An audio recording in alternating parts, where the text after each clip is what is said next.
Welcome back to the Reading Room Without Walls. After exploring modern romance and self-discovery with Bridget Jones, we're taking a profound leap back in time and forward in understanding.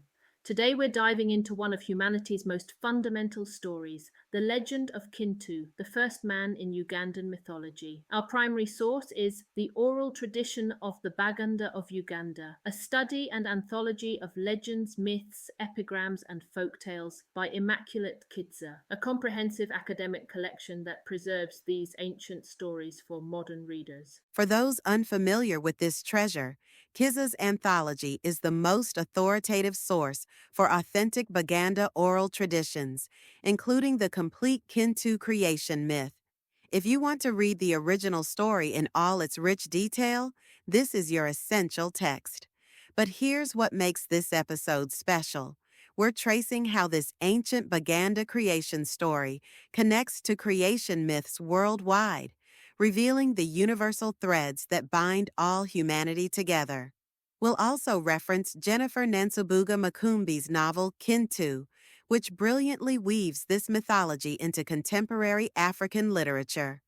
Let's start with Kintu himself, as preserved in Kizza's collection. Picture this: vast, empty Ugandan plains and one man wandering with his beloved cow, his only companion and source of sustenance. He's not just surviving, he's the prototype of humanity itself. Then comes the divine intervention. Nambi, daughter of Gulu, the king of heaven, descends with her brothers and falls in love with this solitary figure. But here's where it gets interesting and familiar. Gulu, like many divine fathers, doesn't just hand over his daughter. He sets tests.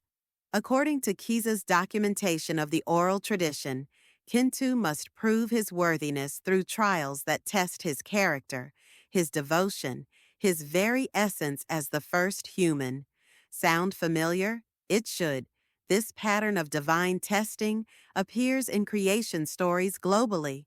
The parallel to Adam and Eve is striking, and readers can explore these connections by diving into Kizza's scholarly analysis alongside the biblical accounts. Both feature the first man, divinely connected to his creator. Both involve a perfect beginning, Kintu in the pristine Ugandan landscape, Adam in Eden. Both stories center on divine companionship.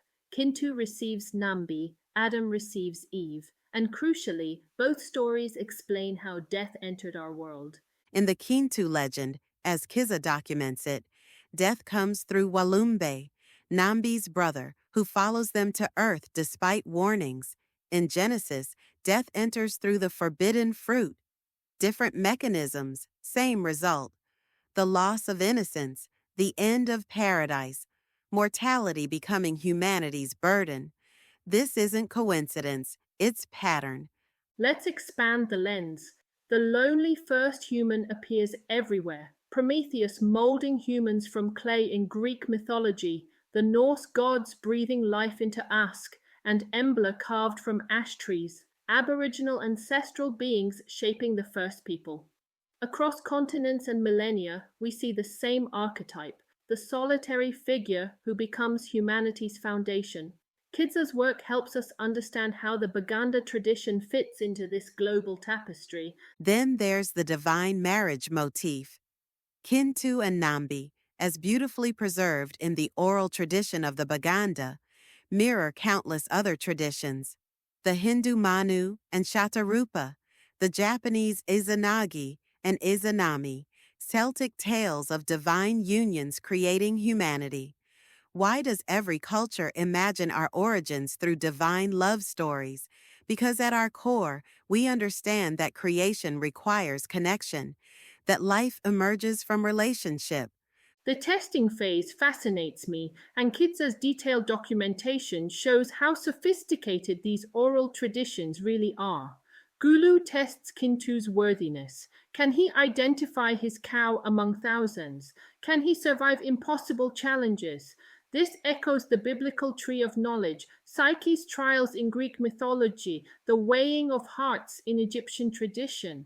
Every culture seems to understand that becoming fully human requires passing through trials. And then comes the fall.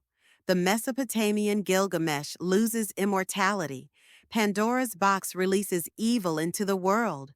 Ahriman corrupts the perfect Persian creation. Whether it's Walumbi bringing death to Kintu's world, as preserved in Baganda oral tradition, or the serpent in Eden, every tradition grapples with the same question: how did suffering enter paradise? But here's what strikes me most profoundly about Kizza's collection. These aren't just ancient stories, they're psychological maps. Carl Jung called them archetypal patterns from our collective unconscious, universal symbols that emerge because they reflect universal human experiences. The lonely first human represents our fundamental need for connection. The divine marriage represents our search for meaning beyond ourselves. Exactly. The testing represents our understanding that growth requires challenge. The fall represents our lived experience with mortality and suffering, and the hope for restoration, present in nearly every tradition documented by scholars like Kizza, represents our eternal optimism that paradise can be regained, that broken relationships can be healed. What's particularly beautiful about the Kintu story, as preserved in the oral tradition of the Baganda, is how it reflects specifically Ugandan values while speaking to universal themes. The cow isn't just livestock. In Baganda culture, cattle represent wealth, sustenance, social connection. Kintu's relationship with his cow shows harmony between humans and nature, a theme that resonates globally but takes uniquely African form. The oral tradition aspect is crucial too, and this is where Kizza's scholarly work becomes invaluable. While we have written versions of biblical creation stories, Kintu's tale survived centuries through storytellers, griots, elders, community gatherers, each telling adapted to new audiences while preserving core truths.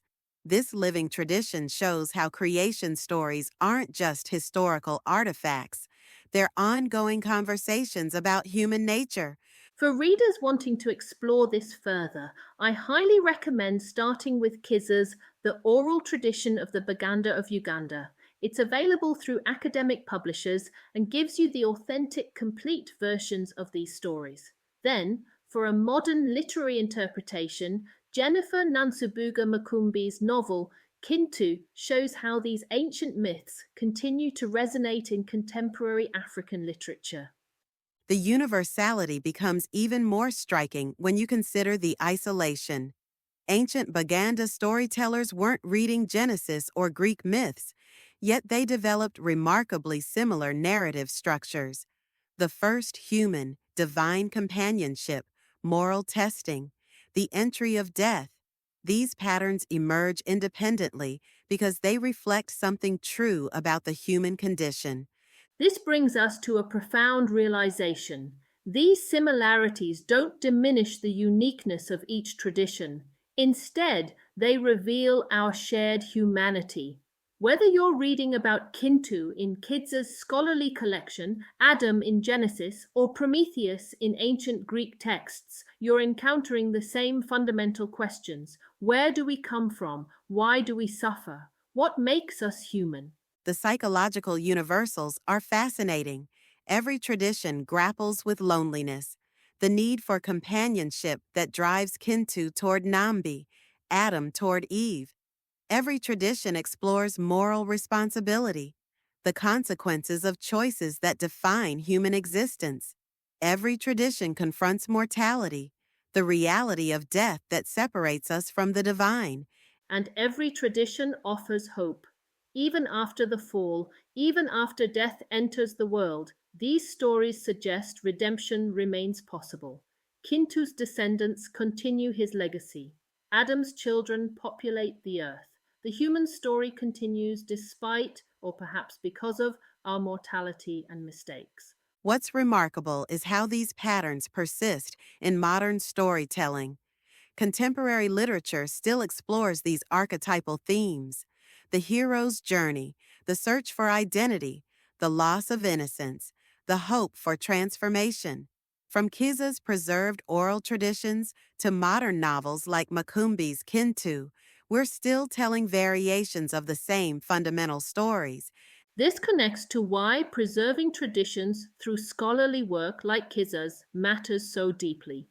When we lose Indigenous stories, we don't just lose cultural artifacts, we lose unique perspectives on universal truths. Each tradition offers a different lens for understanding the human experience, a different angle on eternal questions. The Kintu story also challenges Western centric views of civilization and sophistication. Here's a creation myth as psychologically complex and morally nuanced as any in world literature, emerging from oral tradition in pre colonial Uganda.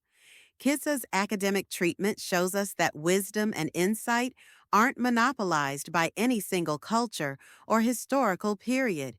As we wrap up, let's return to our central insight. The universality of creation stories isn't just academic curiosity, it's evidence of our fundamental unity as a species. Despite different languages, landscapes, and histories, we share the same core questions, the same basic longings, the same essential struggles. Whether it's Kintu wandering the Ugandan plains, as documented in the oral tradition of the Baganda, Adam walking in Eden, or Prometheus shaping humans from clay, these stories tell us something profound. We are one human family, united by our common search for meaning, our shared experience of love and loss, our universal hope for connection and transcendence. The next time you hear a creation story, whether familiar or foreign, listen for these universal patterns. The lonely first human seeking companionship, the divine tests that forge character, the fall that brings wisdom through suffering, the hope that sustains us through mortality. These aren't just ancient tales, they're mirrors reflecting our deepest truths. That brings us to the end of another enlightening journey through literature and human understanding.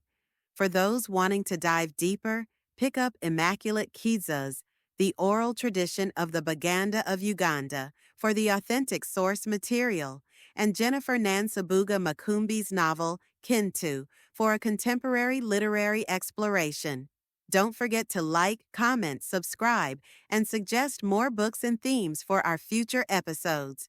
Until next time, remember, every story connects us, every tradition teaches us, every voice in the great human conversation has something essential to offer. And whether you trace your heritage to Uganda, Eden, or anywhere in between, these creation stories remind us that we're all part of the same magnificent, mysterious, ongoing human story. Thanks for joining us in the Reading Room Without Walls.